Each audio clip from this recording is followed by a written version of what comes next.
पिछले एपिसोड में house owner उसके सभी साथी ट्रेनिंग करने के लिए चले गए थे ताकि वे अपने आप को और ज्यादा पावरफुल बना सकें। लेकिन वही उदाहरण लगता है कि डीमन ने फिर से अटैक करना स्टार्ट कर दिया था, क्योंकि वैसे भी डीमन हंटिंग ग्रुप यहाँ से चले गए थे, जबकि वही हाउस एंड यांग मिंजा और हान्यू ट्रायल के लिए फैंटेसी कैफ में चले गए थे। अब इसी वजह से हम देखता है कि डीमन को यहाँ अटैक करने का बहुत अच्छा चांस मिल गया था, इसीलिए वे इसे बिल्कुल भी मिस नहीं करते। और हम देखता है कि इन्होंने सभी 6 मेजर पास पर अटैक करना स्टार्ट कर दिया था, इसीलिए ये लोग भी इनका सामना करने के लिए रेडी हो गए होते हैं। और हम देखता है कि इनके बीच में बहुत ही खतरनाक बैटल स्टार्ट हो गई थी। लेकिन हम देखता है कि अलायंस अपने फ्रंट लाइन को किसी भी खतरे में नहीं डालना चाहते थे, इसीलिए इन्होंने अभी तक जितने भी रिसोर्स को इकट्ठा किया था वे लोग जल्दी से इसे सभी मेजर पावर ग्रुप के पास में भेज देते हैं, ताकि वे बहुत अच्छे से डीमन आर्मी का सामना कर सके। जिसके बाद हम देखता है कि वे लोग भी इसमें कोई देरी नहीं करना चाहते थे और इसीलिए वे तुरंत यहाँ से निकल जाते हैं। मगर वही हम देखता है कि युवा भी सभी लोगों को ट्रेनिंग दे रहा था ताकि वो इस तरह से इनको फाइट के लिए रेडी कर सके। जिसके बाद वे सभी लोग एक साथ मिलकर डीमन आर्मी का सामना करेंगे।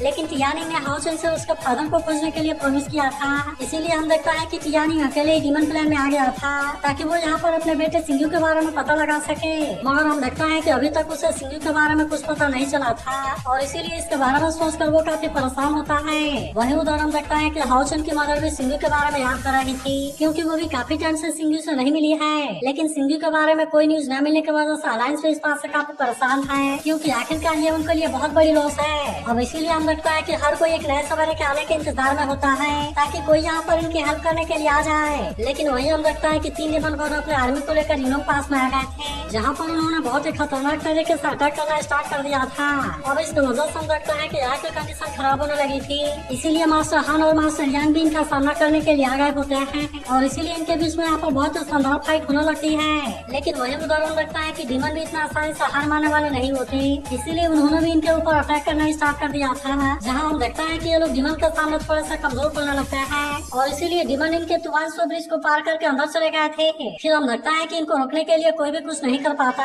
और वे डीमन इनको मारते हुए अंदर की ओर जाने लगते हैं। तब इस तरह वहाँ के सोल्जर भी इनका सामना करने के लिए रेडी हो गए थे, इसीलिए हम लगता है कि वे भी इनके साथ में फाइट करने लगते हैं। लेकिन फिर भी हम लगता है कि डीमन इनसे बहुत ही पावरफुल होता है, जिसकी वजह से वे इनके ऊपर भारी पड़ रहे थे और इसीलिए कोई भी सोल्जर इनका सामना करने के लिए कुछ नहीं कर पाता। जिसके बाद हम देखता है कि डीमन इन पर और भी खतरनाक तरीके से अटैक करना स्टार्ट कर दिया था, इसीलिए वे अब इनका सामना करने के लिए कुछ भी नहीं कर पाते और हम देखता है कि वे डीमन इनको बहुत ही खतरनाक तरीके से मार रहे होते हैं। मगर हम देखता है कि सोल्जर के पास में और कोई रास्ता नहीं होता और इसीलिए वे यहाँ के लोगों को बचाने के लिए अपनी जान देने के लिए भी रेडी होते हैं। लेकिन तभी इसी बीच हम देखता है कि हाउसन की मदर भी यहाँ पर आ गई थी, जो कि यहाँ के लोगों को बचाने के लिए अपनी तरफ से पूरी कोशिश करने लगती है और हम देखता है कि वो फंसे हुए लोगों को यहाँ से निकाल रही थी। लेकिन हम देखता है कि इसमें बहुत सारे एल्डर एज वाले लोग भी होते हैं और इसीलिए इनको यहाँ से निकालने में काफी दिक्कत हो रही थी। वही उधर हम देखता है कि डीमन ने सारे सोल्जर को मार दिया था और अब इसीलिए वे सिविलियन के ऊपर भी अटैक करने के लिए आने लगते हैं, जहाँ हम देखता है कि डीमन ने हाउसन के मदर के ऊपर भी अटैक कर दिया था। लेकिन तभी इसी वक्त हम देखता है कि यहाँ पर कोई वॉरियर आ गया था,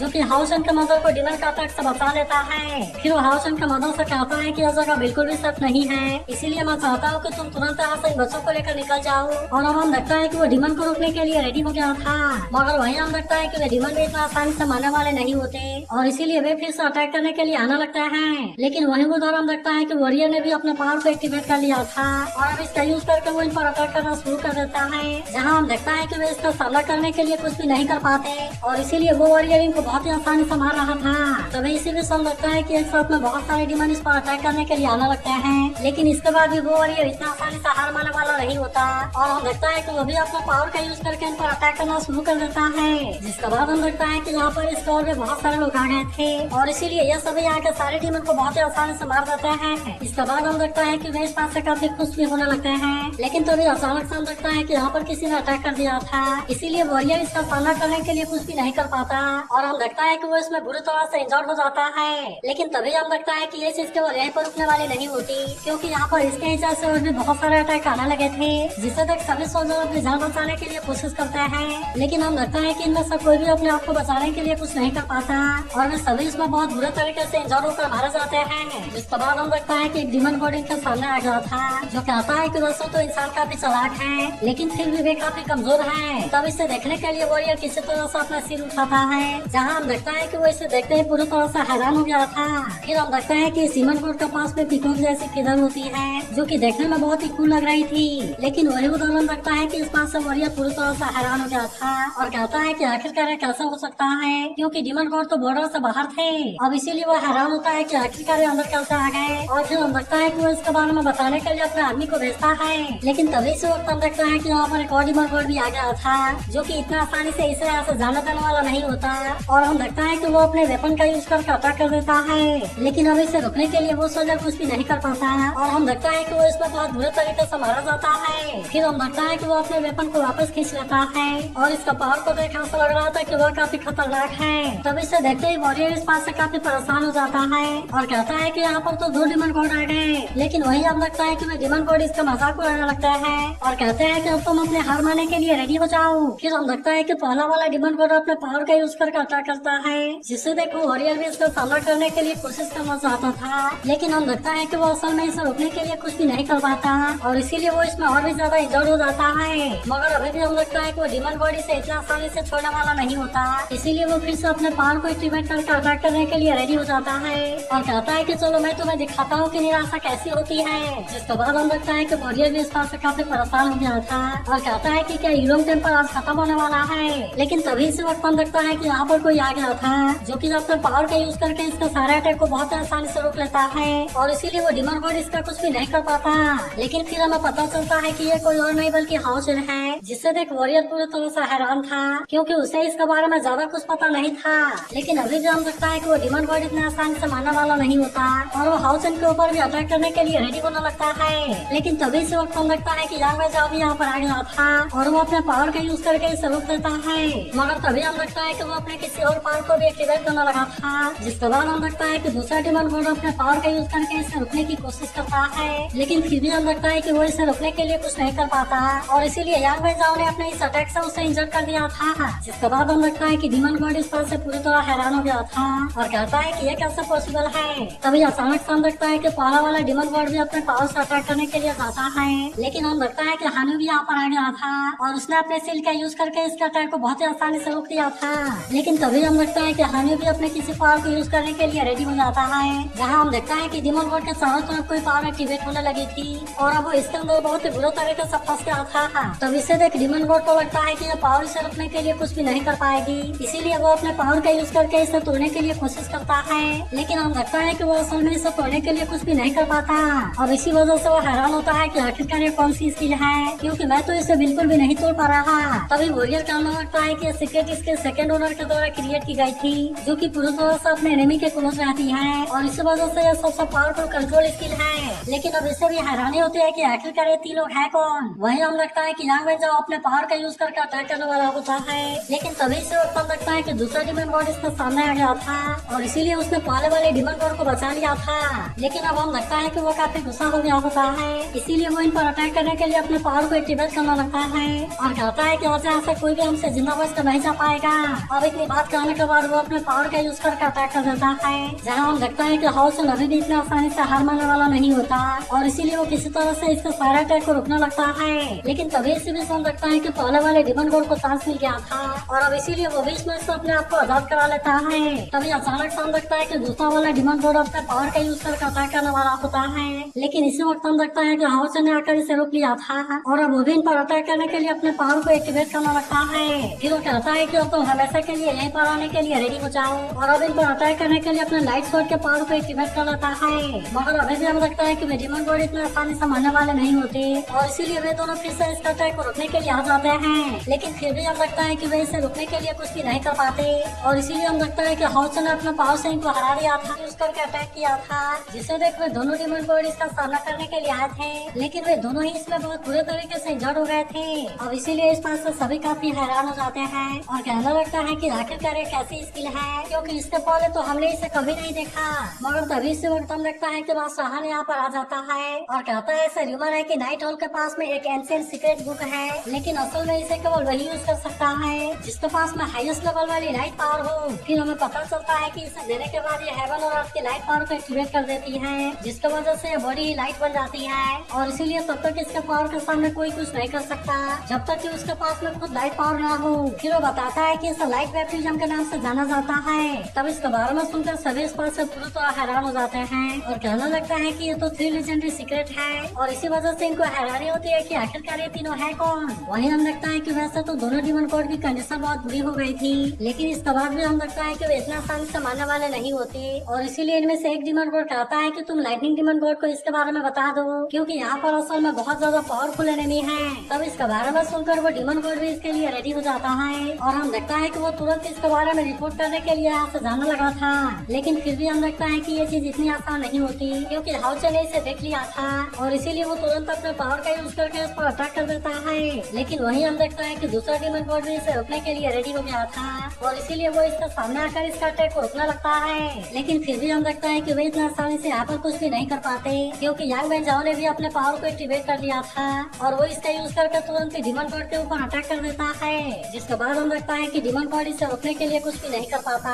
और आखिरकार वो यहाँ पर मारा जाता है। लेकिन वही उधर हम देखता है कि हानियो भी अपने पावर का जलवा दिखाने के लिए रेडी हो गया था, इसीलिए वो भी तुरंत अपने लाइट ग्रेविटी वाले पावर का यूज कर देता है, जहाँ हम देखता है कि वो डिमन कोड इसके सामने कुछ भी नहीं कर पाता और वो इसमें बहुत बुरे तरीके से फंस गया था। जिसके बाद हानियो कहता है कि अभी भी तुम्हें लगता है कि तुम्हें आज समझ कर जा सकते हो। तभी इसी बीच हम देखता है कि हाउस डिमन कोड के क्राउन को डिस्ट्रॉय कर देता है और अब वो इसे भी मारने के लिए इसके तरफ पाने लगा था। लेकिन इसके बाद भी हम लगता है कि वो डिमन कोड इतना आसानी से इनके हाथों में आने वाला नहीं होता और कहता है कि अगर मैं मर भी गया तो क्या हुआ, लेकिन मैं तुम्हें भी अपने साथ में लेकर मरूंगा। और हम देखता है कि वो अपने आप को एक्सप्लोर करने का डिसाइड कर लेता है। तब इसे देखते ही बाकी सब इस बात से काफी डर जाते हैं और कहते हैं कि ये तो अपने आप को एक्सप्लोर करने वाला है। मगर वही हम देखता है कि हानियो को इसके बारे में कोई ज्यादा चिंता नहीं होती और अब इसीलिए वो इस पर अपने और ज्यादा पावर का यूज करने लगता है। जिसके बाद हम देखता है कि हाउचन और यांग वेनजाओ भी इसे कोई मौका नहीं देते, क्योंकि वे दोनों तुरंत ही अपने ड्रैगन वाले पावर को एक्टिवेट कर लेते हैं और अब इसका यूज करके वो तुरंत इस पर अटैक कर देते हैं। जिसके बाद हम देखता है कि डिमन कोड इसके सामने कुछ भी नहीं कर पाता,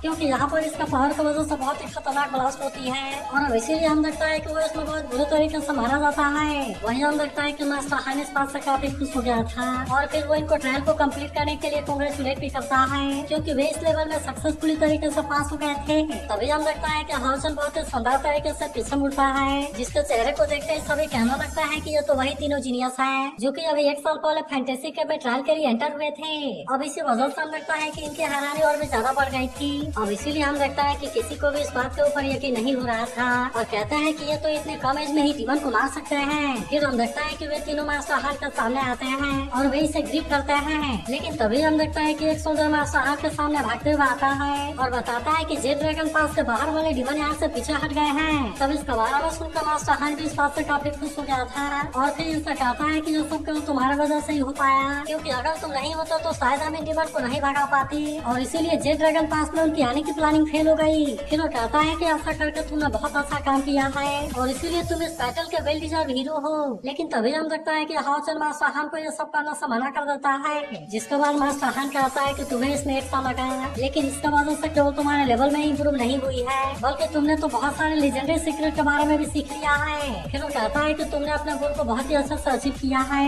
और अब तो ऑर्डिनरी डिमन तुम्हारे सामने कुछ भी नहीं है। मगर तभी हम देखता है कि हाउचन के मन में कोई बात चल रही थी। फिर वो कहता है कि मैंने इस पर डिमन में एक चीज नोटिस किया, लेकिन मैं नहीं जानता कि ये मेरा भ्रम है या फिर कुछ और। इसके बाद वो बताता है कि मैंने तो एक्सेस पास के 70 नंबर के डिमन कोड के साथ में भी फाइट किया है, इसीलिए अगर मैं उसका ताकत के बारे में बात करूं तो मुझे लगता है कि 62 और 64 पिलर वाले डिमन कोड की पावर पहले से काफी कम हो गई है। मगर हम देखता है कि मास्टर हान को इस पर यकीन नहीं होता और इसीलिए वो इसके बारे में कुछ भी नहीं बोलता। तभी यांग वेनजाओ कहता है कि हम पहले से काफी ताकतवर हो गए हैं और इसीलिए शायद ऐसा फील हो रहा होगा। वही उदाहरण लगता है कि हानि को भी हाउसिंग के बात के ऊपर यकीन नहीं होता और वो इससे कहता है कि अब हमारी लेवल और पावर पहले के जैसा नहीं है और इसीलिए शायद ऐसा हो रहा होगा। लेकिन इस पर हाउसिंग कहता है कि नहीं, ऐसा कुछ भी नहीं है, क्योंकि मैं भी इसके बारे में इस तरह से फील कर रहा हूँ। लेकिन मुझे लगता है कि जब हम 1 साल के लिए यहाँ पर नहीं थे तब इसी के दौरान डिमन की पावर कम हुई है, लेकिन अभी भी हम लगता है कि किसी को इसके बारे में समझ नहीं आता। वहीं अगले सीन में हम डिमन एम्पर को देखते हैं, जिसने की बात करने के लिए अगेरस को अर्जेंटली बुलाया था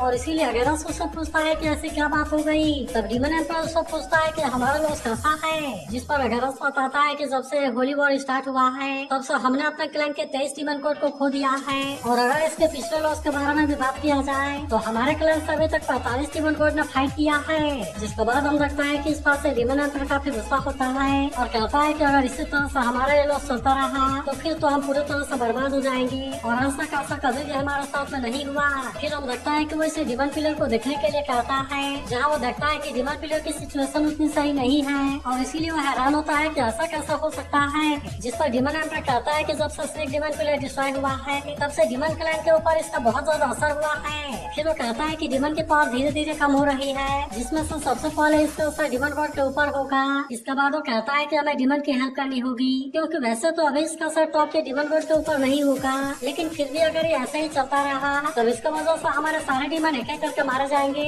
और इसीलिए मुझे डर है कि सारे इंसान हमें यहाँ से भगा देंगे। जिसके बाद वो कहता है कि हमें जितना जल्दी हो सके ऑस्टिन ग्रिफिन के मैटर को सॉल्व करना होगा, क्योंकि मैं उसका पावर का यूज करके स्नेक डिमन पिलर को बनाने वाला हूँ, और फिर हम इस तरह से स्नेक डिमन के पावर को रिस्टोर करेंगे। जिसके बाद हम लगता है कि अगरस तो इसके लिए मान गया था, क्योंकि वे अपने डिमन क्लैन को इस तरह से डिक्लाइन नहीं होने दे सकते। वही उधर हम लगता है कि हाओ चन, हानी और यांग वेंजा एक जगह पर आए होते हैं, जहाँ पर कि वे तीनों एक साथ में नहा रहे थे। फिर यांग वेंजा कहने लगता है कि टाइम काफी तेजी से उड़ता है, और मुझे तो लगता है कि हम पिछले हफ्ते ही फैंटेसी केव में एंटर हुए थे और उससे हमें प्यार हो गया है। फिर वो कहता है कि हम जल्दी ही अलग होने वाले हैं, और इसीलिए मैं इसके बारे में थोड़ा सा परेशान हूँ। तभी हाओ चन उससे पूछता है कि तुम्हारा अगला प्लान क्या है। जिसके बाद हानी उससे पूछता है कि क्या तुम चीन को खोजने के लिए जाने वाले हो, लेकिन इस पर यांग वेंजाओ कहता है कि अभी नहीं, क्योंकि सबसे पहले मैं अपने आप को और ज्यादा ताकतवर बनाना चाहता हूँ, क्योंकि अगर आज के सिचुएशन को देखा जाए तो फिर मैं तो उसका प्रोटेक्ट ही नहीं कर सकता। तभी वो बताता है कि मेरे टीममेट से मुझे एक मैसेज मिला है, क्योंकि हमारे टीम को डुआनी के टीम के साथ में एक स्पेशल टास्क मिला है, और इसीलिए मैं तुमसे पहले अपने टीममेट से मिलने के लिए जाऊंगा।